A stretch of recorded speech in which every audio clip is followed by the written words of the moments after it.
Hello बच्चों, नमस्कार। कैसे हैं सभी लोग? ठीक।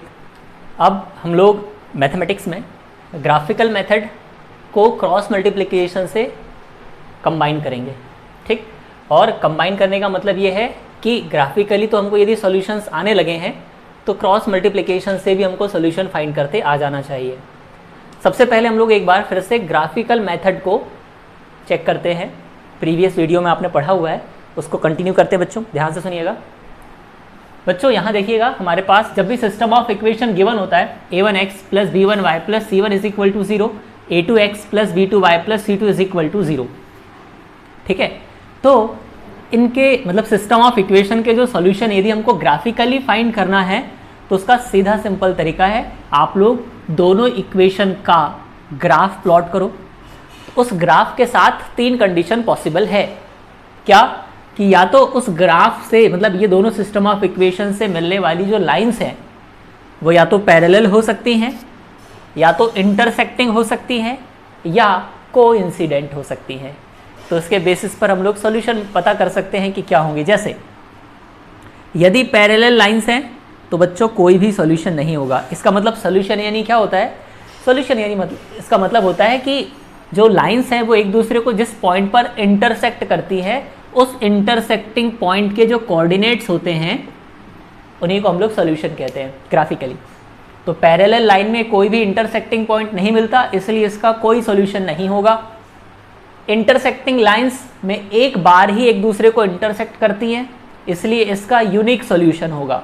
फिर आप देख सकते हैं कोइंसिडेंट लाइंस, इसका मतलब बच्चों हर पॉइंट पर इंटरसेक्ट कर रही हैं लाइंस एक दूसरे को, इसलिए इसके बहुत सारे सॉल्यूशंस होंगे जिसको हम लोग कहते हैं इनफाइनाइटली मेनी सॉल्यूशन, या in short you can write it many solution. So how many conditions are possible? Exactly 3 conditions, but specially ये जो 2 कंडीशन है प्रीवियस वीडियो से कनेक्ट कर रहा हूँ इसको, intersecting lines and coincident lines यदि आ जाती हैं तो इससे पता चलता है कि यस सॉल्यूशन होगा। मतलब अगर कोइंसिडेंट लाइंस हैं तो बहुत सारे सॉल्यूशंस होंगे और इंटरसेक्टिंग लाइंस है तो एक ही सॉल्यूशन होगा। ठीक है, ये समझ में आ रहा है? आपको ये भी पता होगा कि यदि इंटरसेक्टिंग लाइंस या कोइंसिडेंट लाइंस इनमें से कोई भी एक सिचुएशन आती है तो ये कौन से सिस्टम को रिप्रेजेंट करती है? सिस्टम किसको कहते हैं? ये एक साथ जो पेयर ऑफ इक्वेशन है इसको हम लोग एक सिस्टम कहते हैं। तो बच्चों इंटरसेक्टिंग लाइंस और कोइंसिडेंट लाइंस मिलकर के कौन सा कंसिस्टेंट सिस्टम बनाती हैं। ठीक है, ये क्या हो जाएगा? Consistent system. और एक होगा इनकंसिस्टेंट सिस्टम, जो कि ये है पैरेलल लाइंस वाला। यदि हमको सिस्टम ऑफ इक्वेशंस में ये पैरेलल लाइंस मिल जाती हैं तो हम कहेंगे कि इस सिस्टम का कोई भी सॉल्यूशन नहीं है, और जिसका कोई सॉल्यूशन नहीं होता उसको इनकंसिस्टेंट सिस्टम कहते हैं। ठीक है, ये ऐसे ही नॉर्मली आपको याद रखना है। अब हम लोग बात करते हैं कि इसको क्रॉस मल्टीप्लिकेशन से कैसे हम लोग कंबाइन करेंगे। क्रॉस मल्टीप्लिकेशन, जैसे आप ये एरो का साइन देख सकते हैं ना, हम लोग नॉर्मली मल्टीप्लिकेशन में जो यूज़ करते हैं इसे क्रॉस मल्टीप्लिकेशन है ना, इक्वल साइन के इस तरफ में, तो उसी तरीके का है, कुछ थोड़ा डिफरेंट। बहुत ध्यान से सुनिएगा बच्चों। क्रॉस मल्टीप्लिकेशन के लिए भी आप देखिएगा मैं सिस्टम ऑफ इक्वेशन यही रखूंगा। आपको करना क्या है, बहुत ध्यान से सुनना। आप लोगों के पास जब सिस्टम ऑफ इक्वेशन गिवन होगा तो सबसे पहले कैसे भी फॉर्मेट में होगा उसको आप ऐसे जमा लीजिएगा। कैसे जमाना है? वो इस तरीके से हो जाना चाहिए, ax plus B Y plus C is equal to 0। जी हाँ, या इस स्टैंडर्ड फॉर्म में सबसे पहले सिस्टम ऑफ इक्वेशन को जमा लीजिए, और जमाने के बाद फिर क्या करना है? आपको कंपैरिजन करना है जो भी हमारे पास इक्वेशंस गिवन होगी कि a1 की वैल्यू कितनी, मतलब कोफिशिएंट्स, b1 की वैल्यू कितनी है और c1 की वैल्यू कितनी है, a2 की वैल्यू कितनी है, b2 की वैल्यू कितनी है और c2 की वैल्यू कितनी है। ठीक, ये कोफिशिएंट्स की वैल्यू निकाल लेंगे। उसके बाद आपको चेक करना है रेशियोज। ठीक, रेशियोज कैसे चेक करना है कि a1 अपॉन a2 की वैल्यू कितनी आ रही है, b1 अपॉन b2 की वैल्यू कितनी आ रही है और c1 अपॉन c2 की वैल्यू कितनी आ रही है। ठीक, कोफिशिएंट्स के रेशियोज जो आ रहे हैं उनके रेशियोज को आप चेक करेंगे। यदि वो रेशियो सेम आ रहे हैं, डिफरेंट आ रहे हैं, क्या आ रहा है, इसके बारे में हम लोग बात करते हैं। ठीक है, तो बच्चों यदि ऐसा होता है, ध्यान से सुनना, कि a1 अपॉन a2 की जो वैल्यू आ रही है वही वैल्यू b1 अपॉन b2 की आ रही है और वही वैल्यू c1 अपॉन c2 की आ रही है। ठीक है सर, ऐसा पॉसिबल है? बिल्कुल बच्चों, ऐसा पॉसिबल है। हमारे पास जब अभी इक्वेशंस होंगे तो उसके एग्जाम्पल पर हम लोग देख लेंगे। ध्यान से सुनना, a1/a2 is equal to b1/b2 is equal to c1/c2 आ जाता है। यदि ऐसी कंडीशन आ रही है तो ये शो करती है मेनी सोल्यूशन को। जी हाँ, यदि आपको सिस्टम ऑफ इक्वेशन कंसिस्टेंट है या नहीं, या सॉल्यूशन कैसे है, मेनी सॉल्यूशन है, नो सॉल्यूशन है या यूनिक सॉल्यूशन है, ये पता लगाना है तो आपको ऐसे ग्राफ प्लॉट करने की ज़रूरत नहीं है। आप सीधे सीधे केवल कोफिशिएंट्स के रेशो के कंपैरिजन पर बेस्ड आप बता सकते हैं कि मेनी सॉल्यूशन होगा, यूनिक सॉल्यूशन होगा कि नो सॉल्यूशन होगा। ठीक है ना? तो ध्यान रखिएगा, यदि ये कंडीशन आती है a1/a2 is equal to b1/b2 is equal to c1/c2, तो हम लोग कहेंगे यस, ये मेनी सॉल्यूशन को रिप्रेजेंट कर रही है। यदि ये सिचुएशन आ जाती है, क्या a1/a2 is equal to b1/b2 is not equals to c1/c2, यदि ऐसी सिचुएशन आ जाती है बच्चों, तो ये नो सॉल्यूशन को रिप्रेजेंट करेगी ये कंडीशन। ठीक है, और फिर अब बचिए यहाँ पर, तो हम लोग इसको लिखते हैं a1/a2 is not equals to b1/b2। What about c1/c2? तो बच्चों सबसे पहले इनइक्वालिटी यहाँ आ गई, हमको अब आगे बढ़ने की जरूरत नहीं है। केवल a1/a2 is not equals to b1/b2 आ गया, तो ये यूनिक सॉल्यूशन को रिप्रेजेंट करेगा। अभी तो आपको एक दो क्वेश्चन सॉल्व करते तक ये चीज़ याद रखनी पड़ेगी, बाद में इसको एक्सप्लेन कर देंगे क्यों ऐसा हो रहा है। ठीक है ना? हालांकि आपको ग्राफिकली तो ये समझ में आ रहा होगा कि नो सॉल्यूशन का मतलब क्या है, यूनिक सॉल्यूशन का मतलब क्या है, मेनी सॉल्यूशन का मतलब क्या है। अब इसको हम लोग ऐड कर रहे हैं किसके साथ? क्रॉस मल्टीप्लिकेशन मेथड के साथ। तो बच्चों क्रॉस मल्टीप्लिकेशन मेथड का यूज़ करने के पहले आप लोगों को ये रेशियोज़ के बारे में इंफॉर्मेशन होनी चाहिए।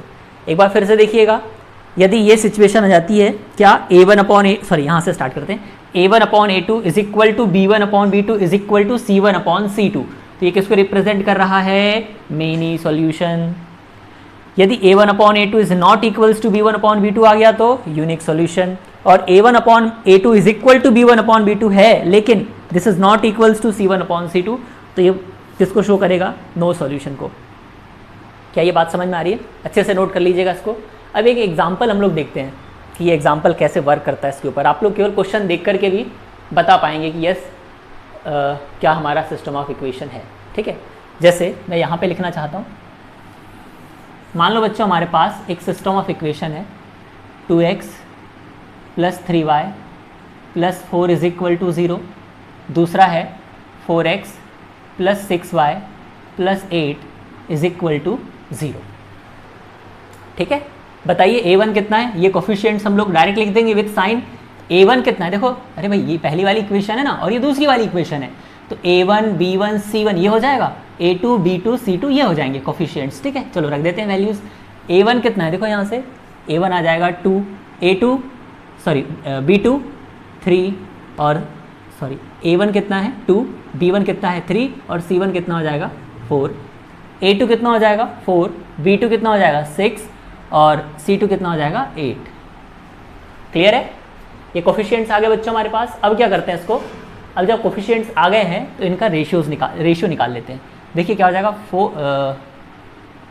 a1/a2 तो हो जाएगा 2/4 विच इज़ इक्वल्स टू 1/2। हाँ या ना भाई, 2 1 2 2 2 4। b1/b2 निकालते हैं 3/6 विच इज़ अगेन 1/2। c1/c2 निकालते हैं 4/8 विच इज़ अगेन 1/2। देखिए ध्यान से, 1/2 यहाँ भी आ रहा है, 1/2 यहाँ भी आ रहा है, 1/2 यहाँ भी आ रहा है। इसका मतलब क्या हो रहा है? इसका मतलब ये हो रहा है कि a1/a2 हाँ is equal to b1/b2 is equal to c1/c2। ठीक, तो बताइए कौन सी कंडीशन होगी यहाँ पे? नो सॉल्यूशन होगा, यूनिक सॉल्यूशन होगा, या मेनी सॉल्यूशन होगा? सोचो एक बार फिर से देख लीजिए, कंडीशन क्या आ रही है? Yes, a1/a2 is equal to b1/b2 is equal to c1/c2। कैसे पता चला? आपने जब a1/a2 निकाला तो 1/2 आया, b1/b2 निकाला तो भी 1/2 आया, और c1/c2 निकाला तो भी 1/2 आ रहा है। इसका मतलब सारे रेशियोज आपस में इक्वल आ रहे हैं, तो ये किसको शो करेगा? मेनी सॉल्यूशन को। क्लियर है बच्चों? समझ में आ रहा है? यस, तो ये किसको शो करेगा? इनफाइनाइटली मेनी सॉल्यूशन को। इसको थोड़ा सा मैं चेंज कर देता हूँ, मतलब दूसरी कंडीशन के लिए हमारे पास सिस्टम ऑफ इक्वेशन कैसा होगा। मान लीजिए यहाँ से हम 2 को रिमूव कर देते हैं। भाई मैंने आपको मेनी सॉल्यूशन कैसे डिटरमाइन करना ये बता दिया। अब दूसरा सिस्टम ऑफ इक्वेशन हमारे पास इस तरीके से है, तो बताइए a1 कितना है यहाँ पर? a1 है 1, बाकी सब एज इट इज़ है अभी थोड़ी देर के लिए, एग्जाम्पल मैं ले रहा हूँ, दूसरा एग्जाम्पल हो गया, ठीक है। ये उसके पहले वो पहला एग्जाम्पल था। चलिए यहाँ कितना आ जाएगा, यहाँ आ जाएगा 1/4। I hope this is the last step. और आगे ये चीज़ें हैं, क्या दिखाई दे रहा है आपको यहाँ पर, आपको दिख रहा होगा कि A1/A2 तो 1/4 है और B1/B2 1/2 है। इसका मतलब क्या है कि A1/A2 is not equals to B1/B2। Yes, तो ये क्या शो करेगा, यूनिक सॉल्यूशन को। यस, इस सिस्टम ऑफ इक्वेशन का यूनिक सॉल्यूशन होगा, मतलब उसको हम फाइंड कर सकते हैं। A1/A2 is not equals to B1/B2 आ रहा है, कैसे आ रहा है, देखो भाई A1/A2 कितना आ रहा है 1/4, B1/B2 कितना आ रहा है 1/2, दोनों अलग अलग है ना। यस, तो ये क्या हो जाएगा, यूनिक सॉल्यूशन की कंडीशन हो जाएगी। क्या ये समझ में आ रहा है बच्चों। तीसरी सिचुएशन, मान लीजिए तीसरा एग्जाम्पल मैं आपको दे रहा हूँ, यहीं से थोड़ा चेंज कर देता हूँ, ऐसे यहाँ लिख देता हूँ मैं 5, ठीक है, ये 5 लिख दिया मैंने। तो ये है यहाँ पे 2 और यहाँ पर मैंने लिख दिया हुआ है 5, ठीक। तो यहाँ हो जाएगा बच्चों 2/4, दिस इज अगेन 1/2। अच्छा, यहाँ पर कितना आ जाएगा 5/8 and this will be the last term, ठीक। ये देखिए ध्यान से कितना आ गया 5/8, बाकी दोनों जगह पर क्या आ रहा है 1/2। क्लियर है ना भाई, बाकी दोनों जगह तो 1/2 आ रहा है। इसका मतलब क्या हो रहा है कि A1/A2 is equal to B1/B2 आ रहा है भाई, A1/A2 is equal to B1/B2, लेकिन C1/C2 बिल्कुल अलग है। तो ऐसी सिचुएशन कहाँ आ रही है, यहाँ आ रही है। तो ये क्या हो जाएगा A1/A2 is equal to B1/B2 is not equal to C1/C2। तो ऐसा अगर सिस्टम ऑफ इक्वेशन है तो उसका कोई सॉल्यूशन नहीं होगा, मतलब ये नो सॉल्यूशन को रिप्रेजेंट करेगा। क्या ये बात समझ में आ रही है बच्चों। इस तरीके से हम लोग कोफिशिएंट्स को पहले कंपेयर करके कोफिशिएंट्स लिख देते हैं, उसके बाद कोफिशिएंट्स का रेशियो निकालते हैं और उस रेशियो के बेसिस पर ये देखते हैं कि कौन सी कंडीशन आ रही है। यदि ये कंडीशन आ रही है नो सॉल्यूशन, ये कंडीशन आ रही है यूनिक सॉल्यूशन, और ये कंडीशन आ रही है तो मेनी सॉल्यूशन, ठीक। एक बार ठीक से देखो, मैं आपसे अचानक से पूछूंगा कि यूनिक सॉल्यूशन की कंडीशन क्या होगी, मेनी सॉल्यूशन की कंडीशन क्या होगी, नो सॉल्यूशन की कंडीशन क्या होगी, एक बार देख लीजिए अच्छे से, ठीक है भाई। अच्छा ओके, यूनिक सॉल्यूशन की कंडीशन, हाँ, A1/A2 is not equals to B1/B2। No solution की कंडीशन क्या होगी, A1/A2 is equal to B1/B2 is not equals to C1/C2, ठीक है। और मेनी सॉल्यूशन, बहुत सारे सॉल्यूशन, इसका मतलब सारे रेशियोज इक्वल हैं। Yes, A1/A2 is equal to B1/B2 is equal to C1/C2, ठीक है। ये रेशियोज के बेसिस पर हम लोग बात कर रहे हैं। आई होप ये समझ में आ रहा होगा बच्चों। अब हमारे पास ऐसी सिस्टम ऑफ इक्वेशन दिया जाएगा और पूछा जाएगा कि बताओ कौन सा सॉल्यूशन है, तो हम लोग ऐसे रेशियोज कंपेयर करके चेक कर लेंगे, ठीक। और एक बात एक्स्ट्रा मैं बता दूं अभी से आपको, कुछ जगह ये भी पूछा जा सकता है कि जैसे इस तरीके का सिस्टम दे दिया जाएगा और पूछेगा कि ये कंसिस्टेंट है या इनकंसिस्टेंट है, ठीक है ना भाई, कंसिस्टेंट है या इनकंसिस्टेंट है। तो ध्यान रखिएगा, यदि ये पैरेलल लाइन या सॉरी नो सॉल्यूशन वाली कंडीशन आ रही है तो ये किसको रिप्रेजेंट करती है, इनकंसिस्टेंट। इनकंसिस्टेंट मतलब ये सॉल्यूशन कंसिस्ट नहीं करता। और इंटरसेक्टिंग लाइंस और कोइंसिडेंट लाइंस ये दोनों मिलके क्या कहलाते हैं, कंसिस्टेंट सिस्टम। क्या कहलाते हैं बच्चों, कंसिस्टेंट सिस्टम। ये अगर इन दोनों में से कोई भी एक कंडीशन आएगी तो हम लोग कंसिस्टेंट करेंगे, और यदि ये सिचुएशन आ जाएगी तो हम लोग इसको इनकंसिस्टेंट सिस्टम का नाम देंगे। क्या ये समझ में आ रहा है, ठीक है। अब आगे चलते हैं और हमारे पास सबसे पहले हम लोग स्टार्ट करने वाले एक्सरसाइज 3.2 से। आप बोलेंगे सर 3.1 कहाँ है बच्चों, वो वर्ड्स प्रॉब्लम का फॉर्मेट है, एक साथ वर्ड्स प्रॉब्लम के साथ हम लोग डील करने वाले हैं, ठीक है ना भाई। तो 3.2 में हम लोग सबसे पहले करेंगे क्वेश्चन नंबर 2, क्योंकि 3.2 का जो फर्स्ट क्वेश्चन है वो भी वर्ड्स प्रॉब्लम पर बेस्ड है, ठीक है ना भाई। तो 3.2 का क्वेश्चन नंबर 2 से हम लोग स्टार्ट करते हैं, ठीक है। मैं वो पूरा क्वेश्चन आपको लिख के बता रहा हूँ।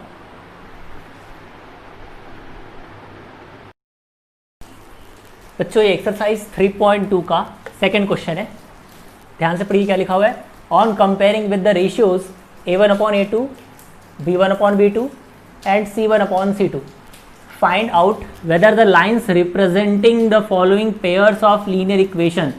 हमारे पास ऐसी लीनियर इक्वेशंस गिवन होगी इस तरीके से, हमको बताना है this pair of linear equations intersect at a point या पैरेलल और कोइंसिडेंट। आपको बताना है कि जो सिस्टम ऑफ इक्वेशन से आपको लाइन मिलेगी वो या तो पैरेलल होंगी या कोइंसिडेंट होंगी या इंटरसेक्ट एट अ पॉइंट होंगी। आपको तीनों सिचुएशंस पता है बच्चों क्या क्या होता है ना भाई। जब पैरेलल लाइंस होती हैं तो क्या सिचुएशन होती है, जब इंटरसेक्टिंग लाइंस होती है तो क्या सिचुएशन होती है, और जब कोइंसिडेंट लाइंस होती हैं तो क्या सिचुएशन होती है। ध्यान से देखिएगा बच्चों, ये कौन सी सिचुएशन है, ये है पैरेलल लाइंस की, है ना भाई। ये कौन सी सिचुएशन है, पैरेलल लाइंस। ये कौन सी सिचुएशन है, इंटरसेक्टिंग लाइंस, इंटरसेक्टिंग लाइंस। और ये कौन सी सिचुएशन है, कोइंसिडेंट लाइंस।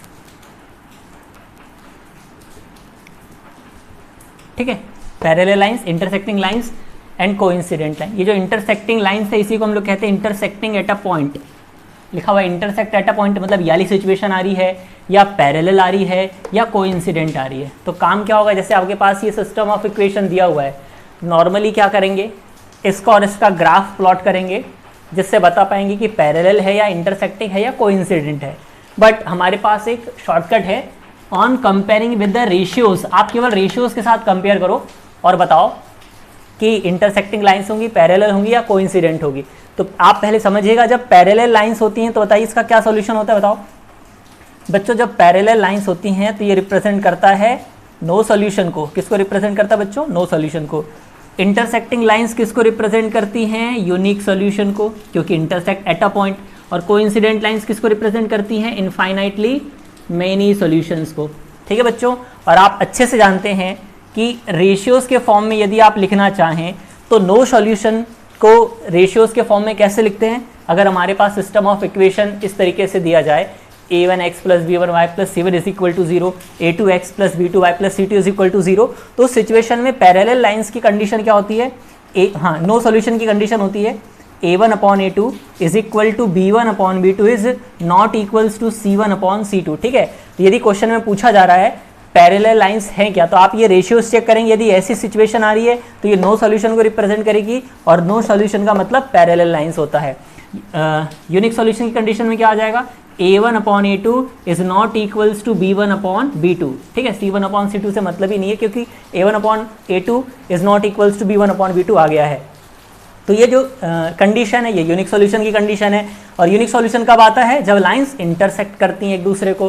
क्लियर है ना भाई। यदि हमको पूछा जा रहा है क्वेश्चन में कि बताइए क्या सिचुएशन आ रही है, यदि a1/a2 is not equals to b1/b2 आएगा तो हम लोग क्या कहेंगे, yes this is unique solution and this represent lines intersect at a points, या इंटरसेक्टिंग लाइंस को रिप्रेजेंट करता है। अब देखिए कोइंसिडेंट लाइंस यानी कि मेनी सॉल्यूशन होता है, और मेनी सॉल्यूशन की कंडीशन होती है a1/a2 is equal to b1/b2 is equal to c1/c2। तो हमारे पास ये जो भी सिस्टम ऑफ इक्वेशन दिया हुआ है, इससे हम लोग a1/a2 b1/b2 c1/c2 की वैल्यूज निकाल लेंगे और फिर चेक कर लेंगे इनमें से कौन सी कंडीशन आ रही है। ध्यान से सुने, यदि ये सिचुएशन आ रही है मतलब पैरेलल लाइंस, ये सिचुएशन आ रही है मतलब इंटरसेक्ट एट अ पॉइंट या इंटरसेक्टिंग लाइंस, और ये सिचुएशन आ रही है तो कोइंसिडेंट लाइंस को रिप्रेजेंट करेगा। क्लियर है बच्चों। अभी इसके पहले मैंने आप लोगों को ये इंट्रोड्यूस करवाया था, है ना भाई। उसके बाद अब देखिए इसका यूज कैसे हो रहा है। ठीक है, तो चलिए इस क्वेश्चन के ऊपर फोकस करते हैं ध्यान से। ओके, आगे समझ में ना, ठीक। तो सबसे पहले देखिए हमारे पास ये जो सिस्टम ऑफ इक्वेशन लिखा हुआ है, ये इसको हम लोग गिवन से स्टार्ट करेंगे और ऐसे लिखेंगे, given system of equations, pair of linear equation भी लिख सकते हैं, इज व्हाट।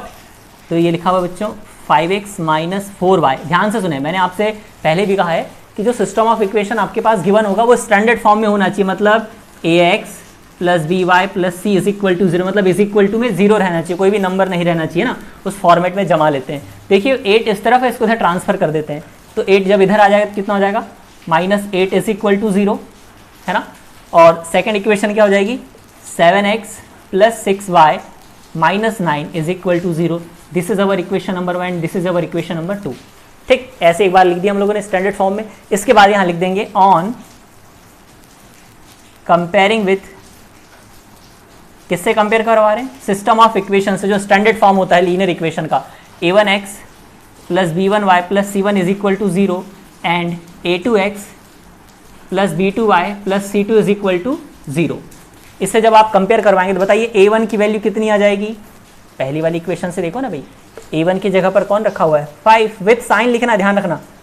b1 की वैल्यू 4 नहीं, -4, ठीक है, साइन ध्यान रखना है।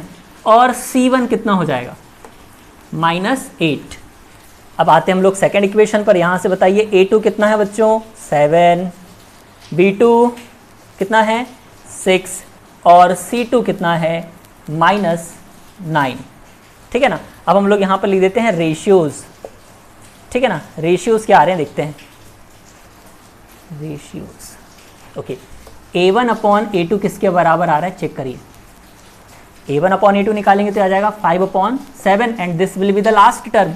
फिर चेक कर लेते हैं कि B1/B2 कितना आ रहा है, -4/6। हाँ, ये सिंप्लीफाई हो सकता है, जब आप इसको 2 से कैंसिल कर देंगे तो -2/3। और C1/C2 कितना आ रहा है, देखिए, तो -8/-9, इसको फिर हमने सिंप्लीफाई कर दिया तो 8/9 ऐसा लिख सकते हैं। क्या समझ में आ रहा है आपको, देखिए, ये A1/A2 की वैल्यू है, ये B1/B2 की वैल्यू है, और ये C1/C2 की वैल्यू है। क्या क्लियर हो रहा है? क्या A1/A2 is equal to B1/B2 है? नहीं है, ठीक है ना बच्चों। हम यहाँ ऐसे लिख सकते हैं इसको clearly, what 5/7 is not equals to -2/3। ये दूसरे के इक्वल नहीं है, which implies that A1/A2 is not equals to B1/B2। तो ये कौन सी सिचुएशन को रिप्रेजेंट कर रहा है, मतलब ये सिस्टम ऑफ इक्वेशन किसको रिप्रेजेंट करेंगी, इंटरसेक्टिंग लाइंस को रिप्रेजेंट करेगी। क्यों? क्योंकि ये आपको सिचुएशन पता है कि A1/A2 is not equals to B1/B2, मतलब इंटरसेक्टिंग लाइंस को रिप्रेजेंट करता है ऐसा सिस्टम, ठीक है ना। Clearly, system of equations represent intersecting lines, ठीक, इसको मिटा दे रहे हैं, रिप्रेजेंट इंटरसेक्टिंग लाइंस। क्लियर है बच्चों? ये सिस्टम ऑफ इक्वेशन था, इसको स्टैंडर्ड फॉर्म में जमा दिया, A1 B1 C1 A2 B2 C2 की वैल्यू निकाल के रेशियोज निकाल लिए, और रेशियोज से ये कंडीशन आ गई, तो ये किसको रिप्रेजेंट करेगी, इंटरसेक्टिंग लाइंस को रिप्रेजेंट करेगी। Got it? नेक्स्ट क्वेश्चन देखते हैं इसके बाद। बच्चों ये सेकंड क्वेश्चन है, 9x + 3y + 12 is equal to 0, 18x + 6y + 24 is equal to 0।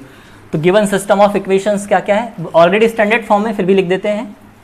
9x + 3y + 12 is equal to 0, 18x + 6y + 24 is equal to 0। First और सेकंड हो गया। On comparing with this standard form, A1x + B1y + C1 is equal to 0, A2x + B2y + C2 is equal to 0, you will get the particular values of coefficients, which are they, this is nothing but 9, 3 and 12 with sign लिख रहा मैं इसको, 18, sorry यहाँ से 6 comma यहाँ लगा दे रहे हैं ऐसे, और ये कितना हो जाएगा C2 24। चलिए रेशियोज चेक कर लेते हैं। A1/A2 कितना आ रहा है देखो, अच्छा आप लोग ओरली समझ गए आप लोग को, बहुत बढ़िया, क्या बात है। कौन सी कंडीशन आ रही है, इनफाइनाइटली मेनी सॉल्यूशन, बहुत बढ़िया, क्या बात है। चलो चेक कर लेते हैं सही बात है या नहीं। बच्चों इसको हम लोगों ने लिख दिया 9/18, तो ये कितना हो जाएगा, अरे 9 का टेबल आता है सभी को, यस, 1/2।